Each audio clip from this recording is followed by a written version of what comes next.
Hello hi everyone, welcome to the mobile trading analyse YouTube channel.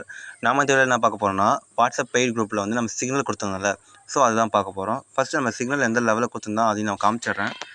உங்களுக்கு ஒரு differ ஆகக்கூடாது. BDC நான் வந்து செல்லிங் கொடுத்துருந்தேங்க பாருங்கள், ஓகேவா? பிடிசி வந்து செல்லிங் கொடுத்துருந்தேன். நம்ம என்ட்ரி 44,400 42,500. ஆனால் நான் ஸ்டாப் லாஸ் வந்து கொஞ்சம் பெருசாக கொடுத்துருந்தேன். காரணம் ஏன்னா, எல்லாத்தையும் டீட்டெயிலாக சொல்கிறேன் பாரு. இங்கே பார்த்தீங்கன்னா இந்த லெவலில் ரேஞ்ச் ஆகினுக்குது. சிம்பிளாக சொன்னால் 1 வீக் கூட நம்ம சொல்லலாம் ரேஞ்ச் ஆகிறது. ஸோ நம்ம 4 ஹவர்ஸில் போய் பார்ப்போமா? ரேஞ்ச் ஆனாலும் ஒரு கரெக்டான ஒரு பேட்டர்னில் வந்து ரேஞ்ச் ஆகிடுச்சு, ஓகேவா? பார்த்தா உங்களுக்கு தெளிவாக தெரியும். இதுங்க நம்ம எந்த இது அன்வான்டாக இருக்கிறது எல்லாத்தையுமே நான் டிலீட் பண்ணிடுறேன். ஓகே, யா பார்த்தீங்கன்னா இப்போ கீழே இறங்கினானா 1 2 3. இப்போ வந்து இந்த லெவலில் வந்து பிரேக் அவுட் கொடுக்க போகிறான். எப்படி சொல்கிறேன்னா, இங்கே பாருங்கள், இங்கே பார்த்தீங்கன்னா ஒரு எம் பேட்டர்ன் வந்து பிரேக் அவுட் கொடுக்குற இடத்துல வந்துக்குது. ரெண்டாவது பார்த்தீங்கன்னா இது செல்லிங் பியரிஷ் கேண்டில் மொதல் விஷயம். ஓகே, 4 ஹவர்ஸில் வந்து பிரேக் அவுட் கொடுக்க போகிறோம். அதனால் நான் வந்து செல்லிங் கொடுத்தேன். அதனால வந்து பார்த்தீங்கன்னா ஸ்டாப் லாஸ் வந்து இந்த லெவல் கிட்ட, இங்கே என்ட்ரி ப்ரைஸ் கொடுத்துக்கலாமே. ஏன் வந்து நான் இந்த லெவலுக்கிட்ட வந்து நான் என்ட்ரி ப்ரைஸ் கொடுத்தேன்னா அதுக்கும் காரணம் இருக்குது. இதுக்கு சொல்கிறேன். அதுக்கு முன்னாடி ஸ்டாப் லாஸ் ஏன் அவ்வளோ தூரம்னா, இதோட ஹை தானே செல்லிங் வேரியேஷன். ஸோ இந்த லெவலில் தான் வந்து லாஸ்ட்டாக வந்து யூட்டன் ஆயிடுச்சு. இதை வந்து பிரேக் அவுட் கொடுத்தா அவன் பையிங்க்கு போயிடுவான். ஸோ நம்மளுக்கு ப்ராப்ளம் இல்லை. ஸோ அதனால் வந்து நம்ம ஸ்டாப் லாஸ் வந்து இந்த லெவலுக்கு கொண்டு வச்சுக்கோம், ஓகேவா? 1 ஹவர்ஸில் பார்த்தீங்கன்னா இன்னும் தெளிவாக தெரியும் ஏன் வந்து நான் செல்லிங் போட்டேன்னு. இங்கே பாருங்கள், 1 ஹவர் வந்து கீழே இறங்கினா நாம் வந்து பார்த்தீங்கன்னா இது 1 ஹவரோட 30 மினிட்ஸில் உங்களுக்கு புரியும், ஓகேவா? இந்த லெவல்கிட்ட வந்து நம்ம வந்து ஒரு புல் பேக் கிடைக்கணும் நம்ம நினச்சோம். பட் ஆனால் இந்த லெவலை வந்து பிரேக் அவுட் கொடுத்துட்டு கீழே இறங்கினுக்கிறான். ஸோ அதனால தான் வந்து நம்ம வந்து செல்லிங்க்கு நம்ம சொல்லியிருந்தோமே, புரியுதா இல்லையா? இப்போ வந்து நம்ம இப்படி வந்து திரும்பி இப்படி மேலே போயிருந்தாலும் நம்ம பையிங் ப்ராப்ளம் இல்லை, எந்த பிரச்சனையும் கிடையாது. ஓகே, 4 ஹவர்ஸுக்கு இருக்கட்டும், 1 ஹவரில் பார்ப்போம். அதுக்கடுத்து எப்போ வந்து இந்த ஸ்விங்கை வந்து பிரேக் அவுட் கொடுக்குறானோ, எக்ஸாம்பிள் எப்படின்னா இப்படி கீழே இறங்கிட்டானா மேலே போன கருத்து இந்த ஸ்விங்குக்கு பற்றியா, இந்த ஸ்விங்கை வந்து எப்போ பிரேக் அவுட் கொடுக்கணும் அப்போ செல் பண்ணலாம் அப்படின்ற ஒரு பிளானிங்கில் நாம் இருந்தோம். பட் ஆனால் அவன் வந்து அந்த ஸ்விங்கை கொடுக்கவே இல்லை. இப்போ கீழே இறங்கினா அந்த ஸ்விங்கை வந்து பிரேக் அவுட் கொடுத்து கீழே இறங்கலாம், ஓகேவா? இன்கேஸ் இப்போ 30 மினிட்ஸில் வந்து இங்கே வந்து ஒரு பார் க்ளோசிங் கொடுத்துட்டானா அட்மோஸ்ட் வந்து பர்ஃபெக்டாக ஆகிடுச்சு. 30 மினிட்ஸில் ஒரு பர்ஃபெக்டான பேட்டர்ன் இருக்குது. பட் 1 ஹவர்ஸில் நம்ம கொஞ்சம் வெயிட் பண்ணி தான் பார்க்கணும்.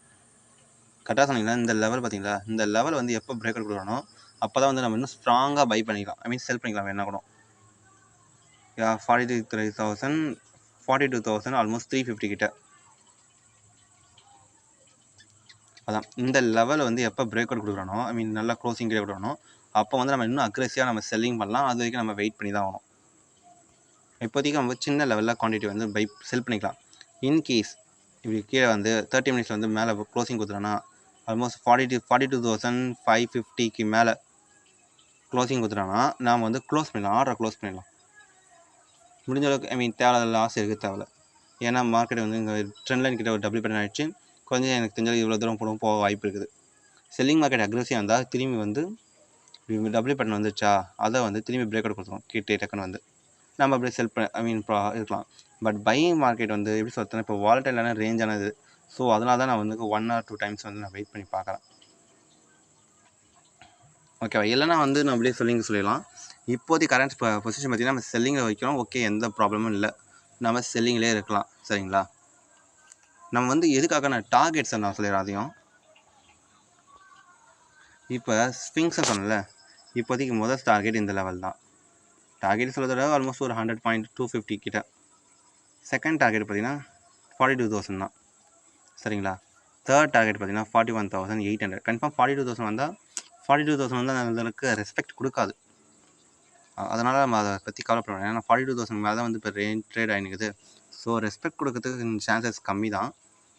பட் ஆனால் 41,500 இங்கெல்லாம் பார்த்தீங்கன்னா கொஞ்சம் ஓரளவுக்கு மார்க்கெட் வந்து ரெஸ்பெக்ட் கொடுக்க வாய்ப்பு இருக்குது. ஸோ அதனால் வந்து பார்த்திங்கன்னா நம்ம இப்போதைக்கு கரெக்டான சைடில் தான் போயிடணும். ஸோ செல்லிங்கில் இருக்கட்டும், ஓகேவா? உங்களுக்கு புரிஞ்சிருக்கணும் எதுக்காக நம்ம ஸ்டாப் லாஸ் வந்து 30 மினிட்ஸ் இப்போ 1 ஹவரில் இப்படி மேலே க்ளோசிங் கொடுத்தா நம்ம என்ன முடிஞ்ச அளவுக்கு ஸ்டாப் லாஸ் கூட கொடுத்துடலாம், பிரச்சனை கிடையாது. வேணா கூட நம்ம 3 ரீஎன்ட்ரி கொடுத்துலாம், ரொம்ப பெரிய லாஸ்லாம் ஆகாது. அது வரைக்கும் நம்ம வேணால் செல்லிங்கில் தான் வச்சுக்கணும், ஓகேவா? இந்த வீடியோ சேனலை சப்ஸ்கிரைப் பண்ணுங்கள், லைக் பண்ணுங்கள், கமெண்ட் பண்ணுங்கள், ஷேர் பண்ணுங்கள்.